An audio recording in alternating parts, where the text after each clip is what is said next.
We have breaking news. We're interrupting programming for a police pursuit. Van that you can see there, sheriff's helicopter also in view.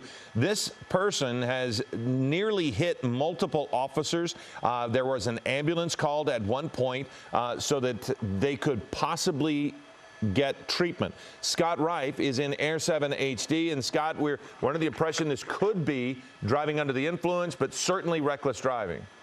Yeah, no question about that. And the individual that was struck, we believe, was a police officer.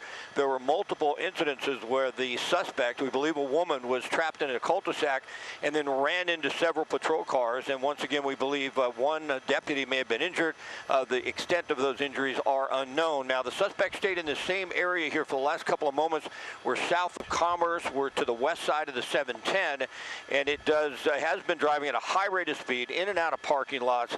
And when the suspect gets cornered, it gets extremely dangerous. We'll open up out of the shot just a little bit and show you. There are patrol cars behind this individual, and it looks to me like LA County Sheriff's deputies are going to stay on this. She's driving erratically. It doesn't appear that she has control of the vehicle at all times. So as you mentioned, possibly drugs or alcohol are involved here. But because this suspect has already injured possibly one deputy, we know someone was injured. I believe I heard on the scanner it was a deputy, and then also ran that vehicle into several patrol cars. More than likely, they're not going to back off on this pursuit. We're eastbound now on Slauson, getting close to the 710 freeway. Suspect's been on the 710 on the 5, speeds up to 80 miles an hour. We've been hearing some chatter about a spike strip possible. That will be more possible if the suspect stays in one area. But boy, erratic driving into some of these parking lots, fill up next to restaurants, next to shopping centers, and certainly pedestrians could be out walking on the street. Very dangerous.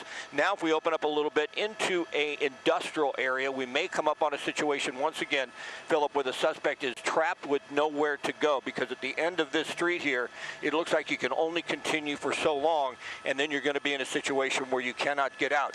Now, making that right turn right here, I think the suspect is going to be trapped once again. And I can't tell from here if she can go inside the structure, but it looks like, oh, she's making a run for it. So at least as far as the danger to the public is concerned, this thing appears to be over with the vehicular pursuit. Now they have that suspect, unknown if she's armed or not, inside this structure here, this commercial building. We might be able to read out front real quickly what the business is. I'm not certain to come up with an address, but she ran inside.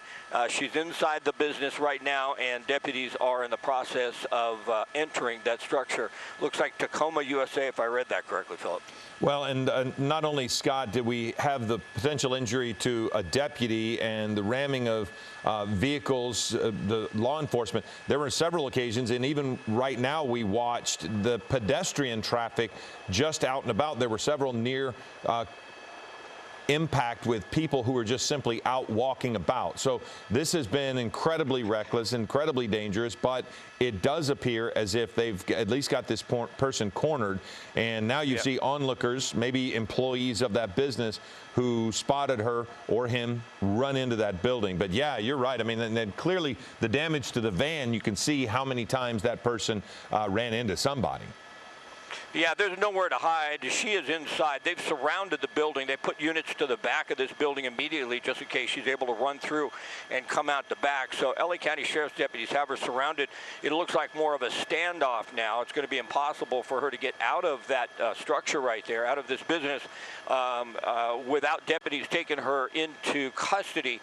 Right now, though, we've seen a lot of employees run out of the business. So it's unclear if she is armed at this point in time, but they have to assume that she could be, and that's how they're going to handle this. I think we're going to see more employees coming out of the business as time goes by. They're just going to get everybody out just in case they have her cornered, just in case things escalate.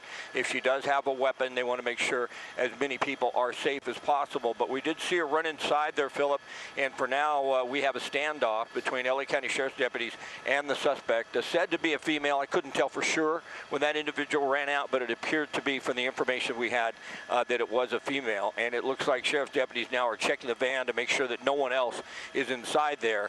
You just never know in these types of situations. Look like that may be locked, and they may have to open it up from the cab.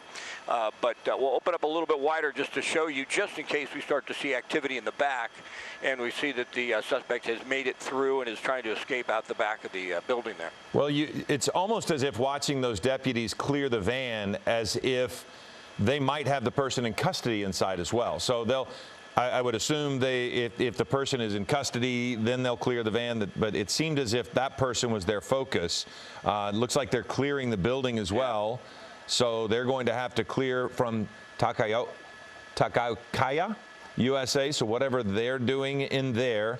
But Scott, they were right behind her when she ran in. So I can't imagine, unless the person is incredibly familiar with the building, they're going to have a whole lot of places with that many people on the left as well. That person who ran in there, they're going to know where she went. Looks like they've got her right there. So yeah, they were clearing it's a him. It's a man. Yeah, so he went in, and then they needed to clear that vehicle as well. Yeah, they have the suspect in custody. I'm pretty certain that's the individual. Initial information sometimes is just so difficult for us to get accurately because we hear so much of it, and even deputies thought that was a female at one point in time, but now it appears that it's a male. In custody. They did evacuate the building. There was only one individual, they believed, in that van. Let's open up a little bit, Marcel, and see if we can tell if they've opened up the van at all. But they will clear the van, and you may have been right. They may have had the suspect in custody. They released some of the deputies back out to clear the van, and it looks like they have done that.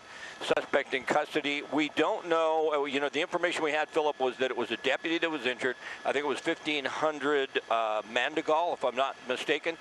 They were sending an ambulance to that location. We believe it was a deputy. We don't know the extent of the injuries. There were several other patrol cars, though, that were hit, we believe, when the suspect was cornered not far from here in the pursuit. But at this point in time, the suspect is in custody. Hello, I'm Mark Brown. Get more great ABC7 content by clicking the subscribe button for our YouTube channel. And download the ABC7 Los Angeles streaming app on Fire TV, Android TV, Apple TV, and Roku to watch on your TV.